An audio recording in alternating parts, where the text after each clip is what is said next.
Perkenalan dulu ya. Kenalin, nama kakak Putri Vanessa Santana dari mahasiswi Mercubuana, program psikologi, semester 3, ingin mewawancarai Deakil untuk memenuhi tugas yang telah diberikan dari dosen. Nah, wawancara ini itu tentang motivasi, tapi sebelum itu ini ada surat pernyataan persetujuan yang harus ditandatangani. Silakan isi. Alamatnya yang diingat aja nggak apa-apa. Insya Allah ingat.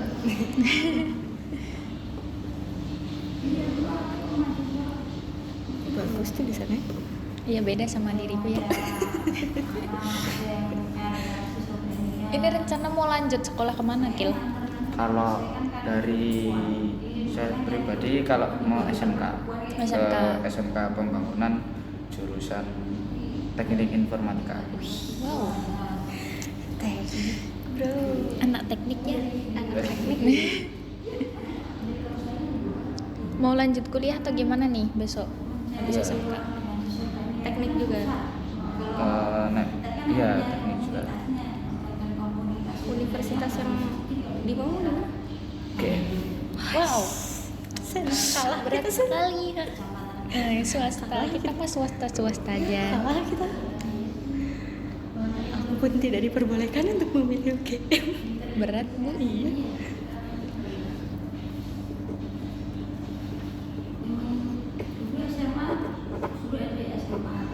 Les waktu itu mana? Lesnya Di semua cara. aku tuh Pinjem HP itu deh. Pinjem HP salah satu deh. Ini nggak bisa. Pasti penelitian. sebenarnya bukan penelitiannya, cuman emang mata kuliahnya itu observasi wawancara. Kebetulan ini semester 2 tentang wawancara. Nah, wawancaranya itu tentang motivasi. Kebetulan kan ada ini. Udah menang sampai mana ini Kalau pantomimnya? di pantomim itu yang lebih lebih semangat lebih di ke SD-nya kemarin, tapi terakhir kemarin itu SMP itu kelas 2 kelas 1 itu dapat FLS 2N juara 2 tingkat kota Yogyakarta. Tapi kalau yang sekarang dari pantomim tersebut saya kembangin ke dunia penelitian IPSK, ilmu pengetahuan sosial kemanusiaan dan budaya itu. Kemarin itu judulnya penelitian itu menguak gestur tubuh pantomimer di kota Yogyakarta. Nah, alhamdulillahnya itu mendapat juara 1 tingkat kota Yogyakarta dan dapat anugerah inovasi penelitian juga. Terus ada nggak sih tokoh buat motivasi kamu gitu? Kalau dibilang tokoh ada, tapi kalau dari motivasi terutama tuh dari orang tua sendiri.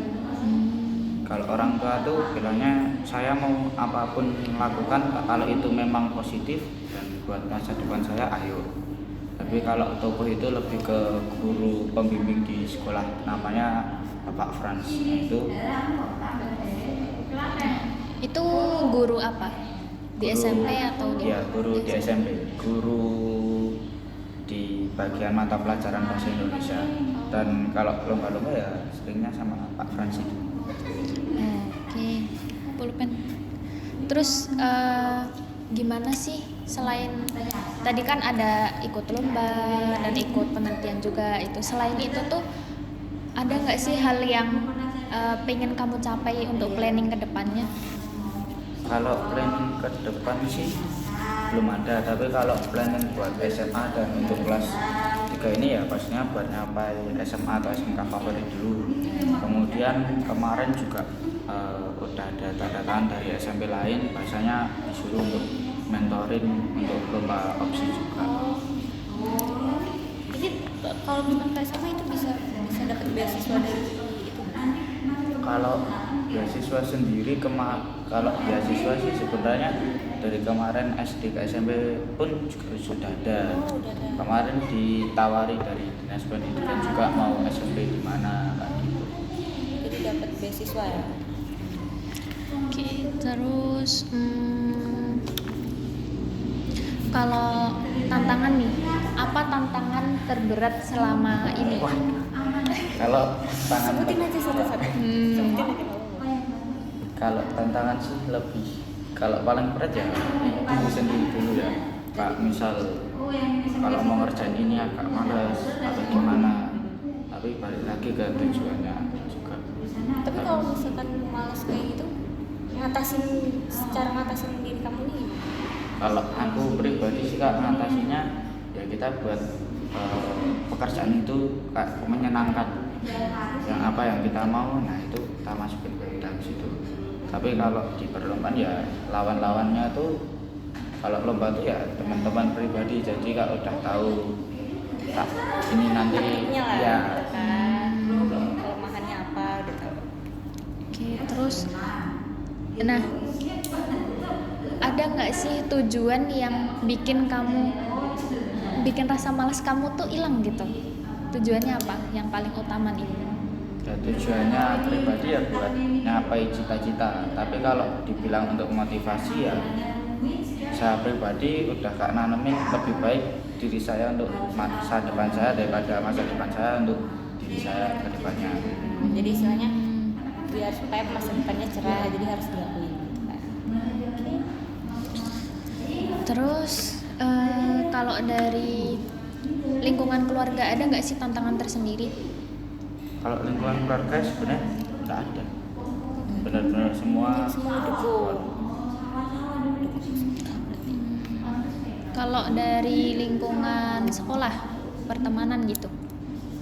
Oh ya, kalau lingkungan sekolah ya ada, pasti ada yang tidak suka banyak. Tapi orang tua saya sama saya juga nanamin nggak apa-apa kalau misal cuma nggak dapat teman di kelas, kan temennya masih banyak juga di organisasi, komunitas juga masih banyak.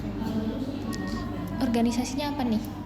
Aduh, Kalau di internal sekolah, internal kalau sekolah. di sekolah tuh dulu OSIS 1,5 tahun, kemudian Dewan Penggalang juga, kemudian kebetulan saya di duta-duta sekolah juga aktif, kayak duta lingkungan hidup, kemudian anti korupsi, terus sekolah sehat jiwa juga, Banyak ya. kemudian ada sekolah anti bencana dan lain-lain ya, juga. Kalau yang eksternal ada?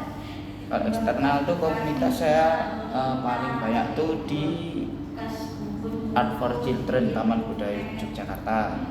Setiap tahunnya, kemarin juga habis pentas akhir tahun. Kemudian saya juga di Duta Aksi Nyata juga, perwakilan Kota Jogja juga, kemudian ada Duta Inovasi Anak juga. Kan ini banyak nih organisasi sama komunitas yang kamu ikuti. Ada nggak sih motivasi tersendiri buat kamu tuh ikut ini gitu? Ya kalau motivasi ikut komunitas atau organisasi itu lebih tepatnya saya ada teman satu support system namanya Alfian juga. Nah itu kita sudah satu tujuan, satu prinsip kalau kita tuh pengen ngembangin adanya Kota Jogja juga. Kan sekarang intensitas Kota Jogja sebagai misal kita pelajar kan harus juga ngembangin kan Mbak. Nah itu kan Kota Jogja itu sebenarnya kalau dibilang kota pelajar akhir-akhir ini juga enggak. Soalnya kalau kebanyakan lomba-lomba yang menang Bandung, Malang, kayak gitu kan. Ya kita mau kembangin itu dan buat masa depan Indonesia lebih cerah lagi. Kalau pencapaian yang paling kamu ingat sejauh ini apa? Pencapaian apa dulu? Pencapaian di hidup deh. Yang paling gede banget menurut kamu pencapaian apa sih yang dapetin? Ya pencapaian sampai sekarang tuh ya bangga sama diri sendiri lah, bisa sampai di titik ini, bisa sejauh ini juga. Kalau dibilang prestasi ya yang paling saya itu Olimpiade dan siswa Indonesia tingkat nasional. Kalah kita sih. Udah kalah. Iya. Berarti kan tadi kan Mas Akil bilang kalau pencapaiannya tuh bangga sama diri sendiri. Apa sih yang dibanggain? Yang dibanggain ya kayak kita bisa ngangkat derajat keluarga juga dari lomba-lomba tersebut. Kita bisa buat bangga lah banyak orang, bisa buat banyak orang tersenyum juga lah. Pernah nggak sih Mas Akil ini merasa di titik terendah gitu? Kalau titik terendah dikatakan pernah waktu pas COVID-19 itu. Saat COVID-19 itu kan kayak kita nggak bisa ngapa-ngapain, kita cuman lockdown lah di rumah ya. Itu sempat stres juga, kenapa kok kayak gini, kaget juga. Tapi ya berkat support dari keluarga juga bisa survive. Terus ada nggak kegagalan pas belajar dalam belajar hal apa terus gagal? Kalau belajar sih enggak Kak, tapi kalau untuk lomba-lomba itu pernah itu udah bareng-bareng ekspektasi tinggi buat lomba pantomim pertama kali, terus jatuh kan kalah itu Kak. Wah kok sampai kayak gini padahal udah mati-matian juga. Tapi dari situ saya juga berarti saya harus belajar lebih lah, gimana buat bisa lebih baik dari kemarin kayak gitu. Berarti nanggepinnya itu dengan ikhlas gitu. Iya. Nah, berapa lama nih mengikhlaskan hal itu? Kalau berapa lama tuh, kalau yang kayak udah nggak mikirin, bener-bener nggak mikirin tuh ya 6 bulanan lah udah nggak mikirin. Tapi kalau yang bener-bener kayak ya udahlah kayak gitu ya seminggu aja udah selesai. Tapi ya Berarti paling lama tuh 6 bulan. ya Nah, ini kan lumayan lama ya waktunya, 6 bulan gitu. Nah, ini tuh kamu isi pakai apa sih biar kamu tuh bisa lupa? kalau bisa lupa tuh ya kegiatan-kegiatan lain, kebiasaan-kebiasaan yang udah di buku ya kerjain, dan seenggaknya ya itu lagi balik lagi kalau kita tuh harus lebih dari hal yang kemarin. Terus lama-lama ya hilang. Terus Kalau lingkungan belajar di rumah atau sekolah atau komunitas itu ngaruhin nggak ke prestasi? Ngaruhin, sebenarnya ngaruhin. Kalau dari komunitas juga kita belajar juga ya buat prestasi-prestasi kayak gitu, kayak misal dari kegiatan duta-duta ke lomba penelitian juga kan kita kan harus munculin ide-ide. Nah itu kita bisa ngambil lah dari situ apa permasalahan yang benar-benar penting, apa permasalahan yang harus kita tangani. Kayak misal akhir-akhir ini kan kayak karakter siswa dalam pembelajaran kan susah. Nah itu anak yang saya mentorin tuh nyiptain penelitian yang R&D berbentuk safeguard juga. Itu namanya itu alatnya itu Nusantara tuh jadi safeguard berbasis teknologi berbasis MBTI, dan itu mengangkat juga kode-kode khas kayak gimana kota Jogja itu bisa dinaikin, ciri khasnya kota Jogja. Nah itu kan yang penting buat anak-anak sekarang. Sekarang ya loh. nah, menurut Mas Akil nih, kan tadi menyinggung tentang karakter siswa. Nah, menurut Mas Akil kenapa itu menjadi krisis? Kalau bagi saya karakter siswa krisis sebenarnya balik lagi kalau kita mau bilangin pemerintah juga kan kayak ada gimana dari pemerintah menyatakan bahasanya ada peraturan kayak KMS itu boleh dimasukin. Sebenarnya kalau menurut saya sama rekan-rekan juga boleh, tapi mbak ya dibatasin. Misal ada ketentuan nilai atau gimana. Kalau cuman tiba-tiba masukkan kayak sekarang tuh sekolah tuh sama aja. SMP 8, SMP 5 yang terbilang favorit itu tahun ini nggak dapat juara apa-apa. Kayak gitu ya itu merugikan sekali. Kalau dari lingkungan keluarga juga itu orang tua tuh kebanyakan sekarang lebih ke gimana mereka mencari uang buat keluarganya, tapi anak-anak kurang perhatian. Kalau kurang perhatian kan balik lagi ada kasus dari teman saya juga di sekolah itu kurang perhatian dari keluarga, dan sekarang dia di rehabilitasi di rumah sakit jiwa Gracia karena benar-benar sampai dia tuh jalan-jalan sendiri, jalan kaki dari rumahnya itu dekat rumah saya jalan sampai Bukit Bintang Gunung itu. Jauh banget. Jauh banget berarti Iya. benar-benar stres banget gitu. Terus selain masalah karakter siswa nih, ada nggak sih yang perlu ditinjau dari khususnya daerah Jogja sendiri?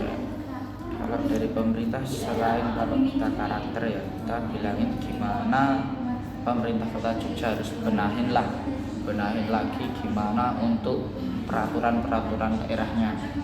Itu kan lebih kayak membebani masyarakat bawah dan meninggikan masyarakat yang ada di atas. Kalau misal ada penelitian saya yang kemarin dapat anugerah inovasi penelitian Kota Jogja dari Sri Sultan langsung, itu penelitian saya judul stigma masyarakat terkait peraturan daerah terhadap keberadaan pengamen jalanan yang ada di Kota Yogyakarta. Nah, di situ kan sebenarnya peraturan tentang pengamen jalanan yang diamankan itu sebenarnya tidak ada. Mereka menggunakan peraturan daerah nomor 1 tahun 2002 tahun 2000 berapa ya? Saya lupa itu lebih ke pengemis dan gelandangan. Kalau pengemis dan gelandangan itu kan konsepnya dia meminta-minta. Tapi kalau di pengamen jalanan sendiri dia menjual jasa, dan kalau nggak dikasih uang kan juga tidak apa-apa. Kayak gitu. Boleh, sekarang aja nggak apa-apa. Ya. Oke, tadi terkait stigma ya. Nah, stigma seperti apa sih? Stigma itu maksudnya definisi menurut penelitian Mas Akil sendiri itu gimana? Menurut penelitian saya sendiri, kebetulan stigma itu ada stigma struktural, stigma sosial, kemudian ada stigma individual juga. Kalau jadinya saya itu lebih ke stigma sosial. Bagaimana pandangan individu atau seseorang ataupun masyarakat terhadap kelompok-kelompok tertentu seperti pengamen jalanan juga. Berarti ini lebih ke stigma negatif. Iya, tapi setelah kita lakukan penelitian yang berada di 14 kecamatan Kota Jogja juga, bahasanya masyarakat tuh mau adanya keberadaan pengamen jalanan, tapi meminta pemerintah untuk menimbulkan bagaimana sistem tata ruang yang ketata, jangan di pinggir jalan. Karena takutnya kan ada kecelakaan. Iya. Oh, ini pasti semua hal kan ada motivasi. Nah, ini kenapa kamu tuh menyorot tentang stigma ini gitu? Ya, kenapa kita menyorot ke stigma tersebut? Nah, itu. Karena menurut saya itu tahun 2023 itu tahun 2022-2023 itu masyarakat tuh banyak membludak adanya pengamen jalanan sendiri. Kemudian kita menimbulkan bahasanya dari pembimbing Mbak Frans juga, saya bersama Zidan juga sebagai partner saya kemarin tuh sebenarnya antara bimbang juga Kak, antara kita mau melakukan penelitian ataupun tidak, karena kan itu bersangkutan dengan pihak yang berwajib juga. Tapi demi kemanusiaan juga, demi keseluruhan kita berani, karena kita kan berlandaskan kita kan pelajar.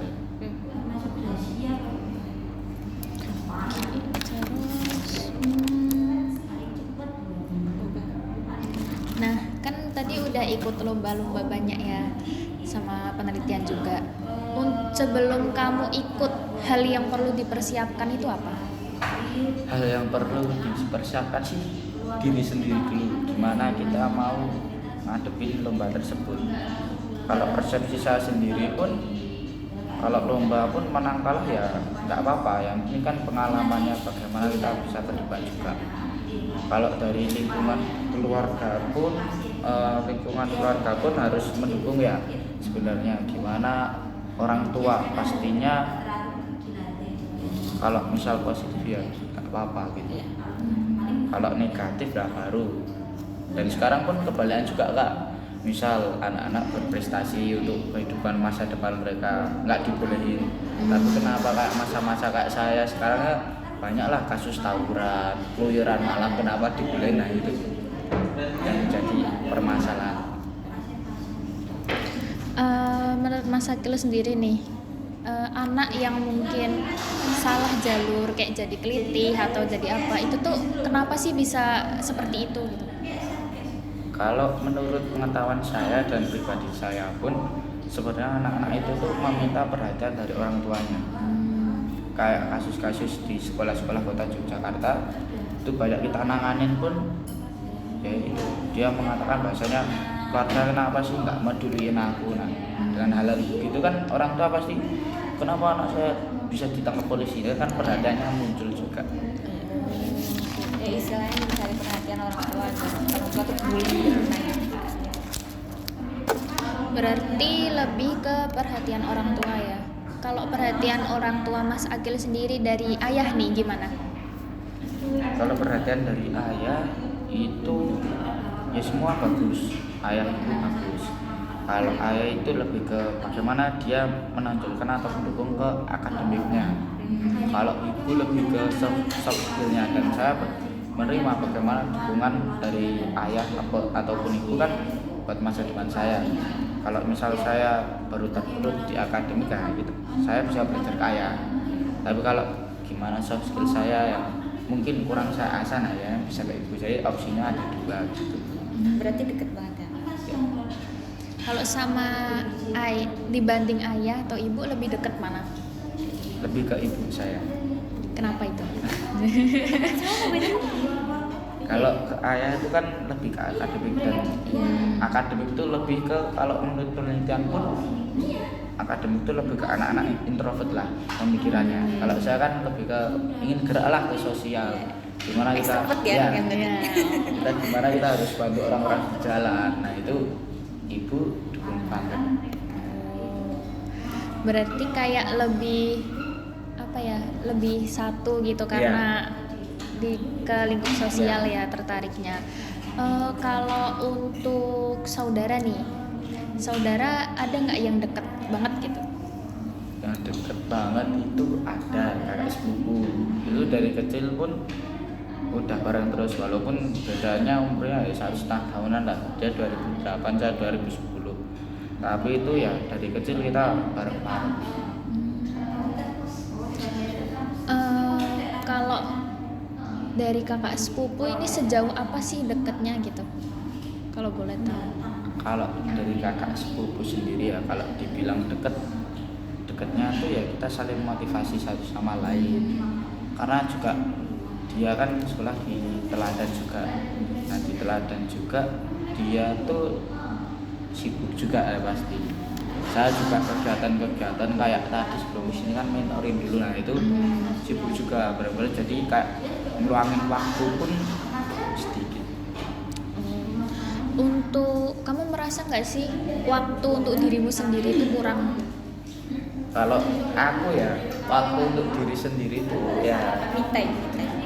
dengan lomba-lomba itu ya menurutku Itu me time kamu. ya. Kita me time kita jalan-jalan ya. Iya beda ya berarti. Kalau misal ditawarin jalan-jalan atau lomba ya saya pilih lomba, karena udah pesen saya ke situ ya. Oh, kita namanya iya ya. Berarti ini lebih fokus ke pencapaian diri sendiri buat waktu untuk diri sendiri gitu ya.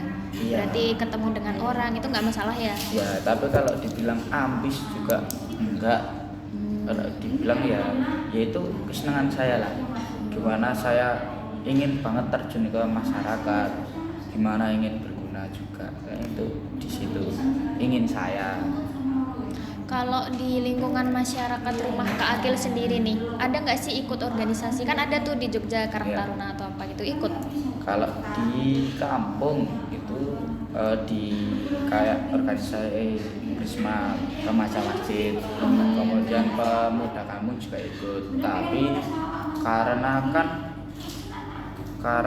apa ya, di kampung itu pergaulannya itu terlalu menjorok ke negatif.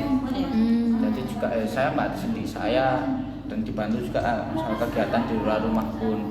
Kayak misal saya berangkat jam 7 pagi, nanti pulang paling awal tuh jam 6, jam 7 itu paling awal.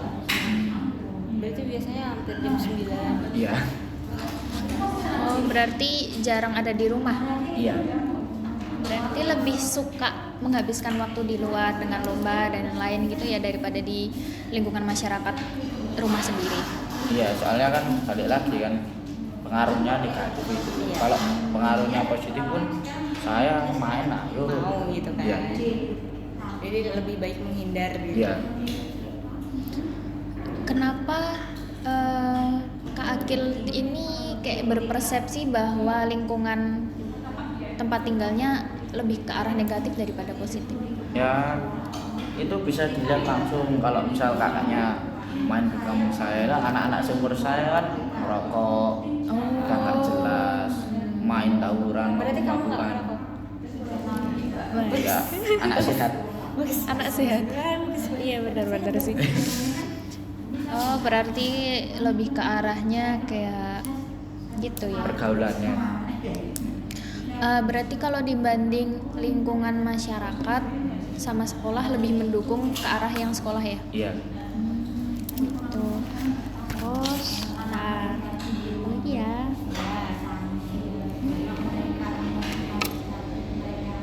Cara belajar di sekolah sama di rumah beda nggak?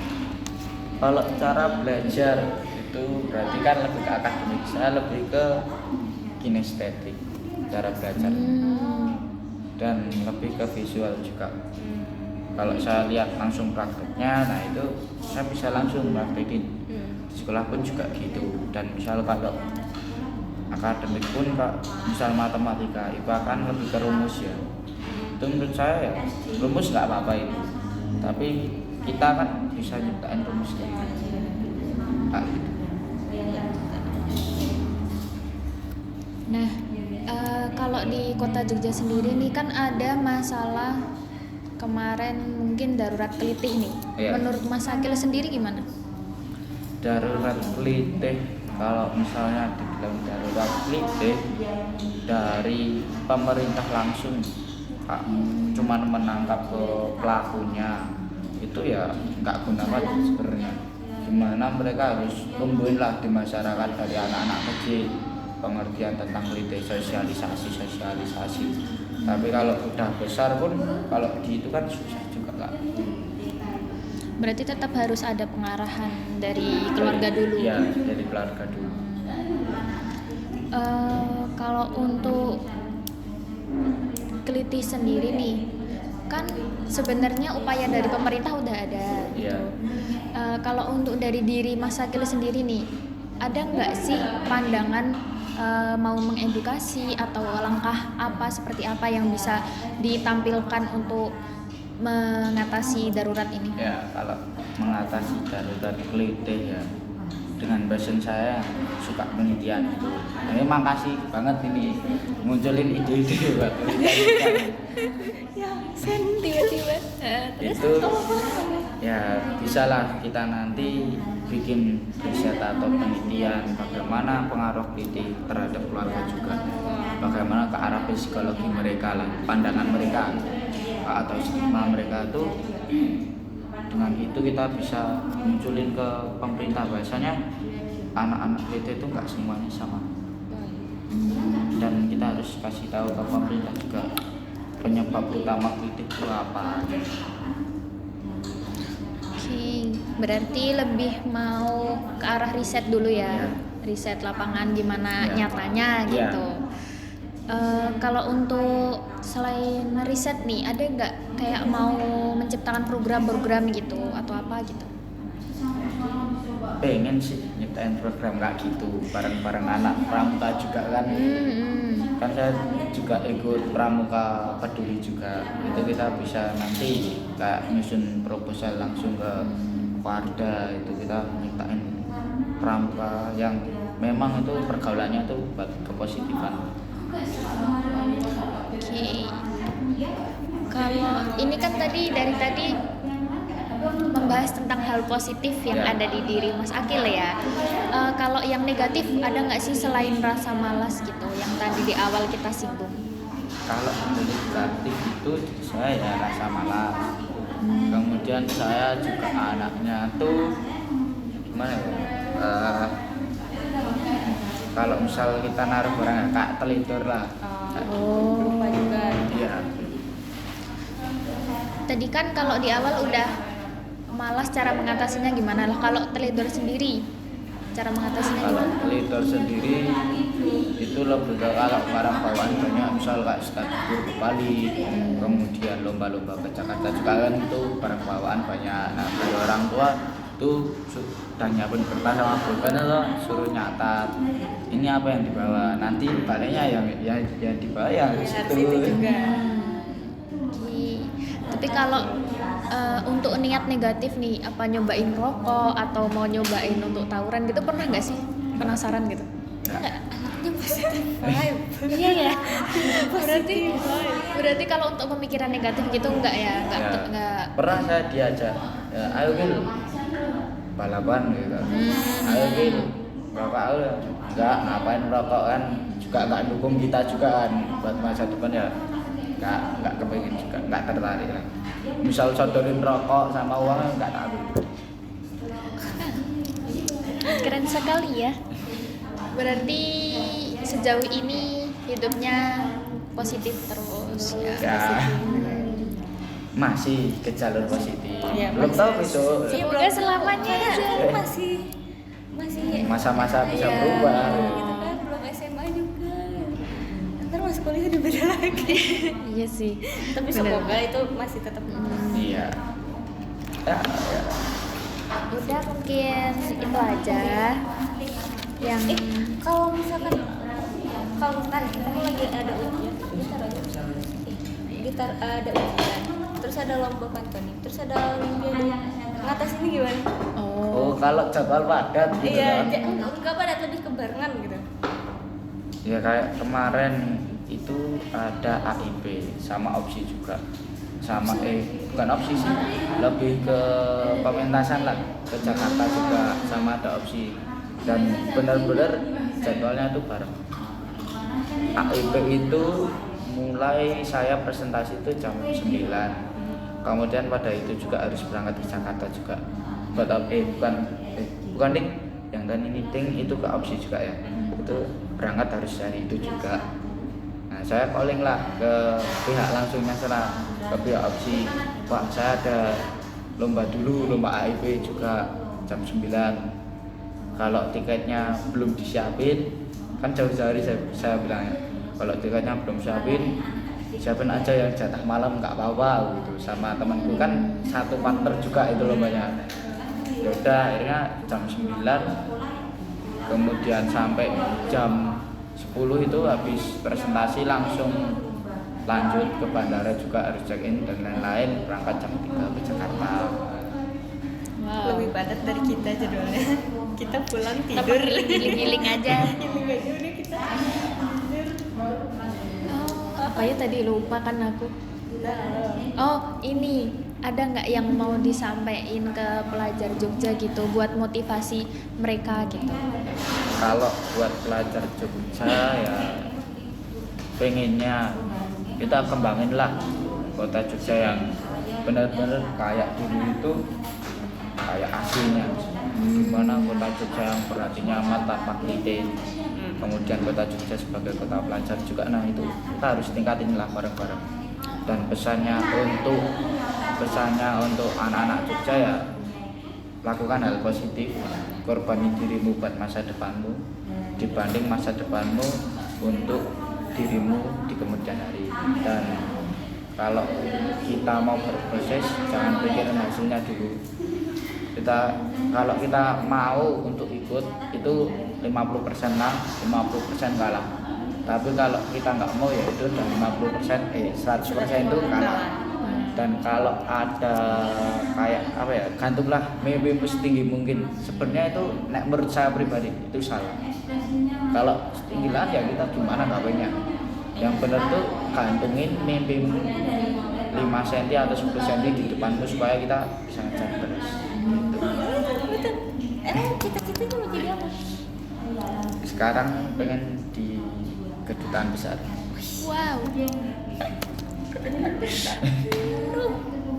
Ke Papanter juga berubah itu. Iya, Iya, biasanya. besok berubah lagi. Iya, besok berubah lagi, ngeliat apa menarik, kok aku pengen jadi dia. Iya. Kita aja terus. Udah dari aku, kamu ada? Ada sih udah. Udah. Ya. Oh ya. Mungkin untuk sesi wawancaranya sudah selesai ya Mas Akil. Terima kasih atas motivasinya kepada kami gitu. Juga sebagai ya sama-sama masih belajar Ya. gitu ya. Terima kasih juga untuk waktu dan kesempatannya. Ya. Semoga kedepannya bisa mencapai berbagai prestasi. Semoga kedepannya juga keluarga sehat walafiat gitu. Ya. Terima kasih. Ya, sama-sama. Oke, sudah.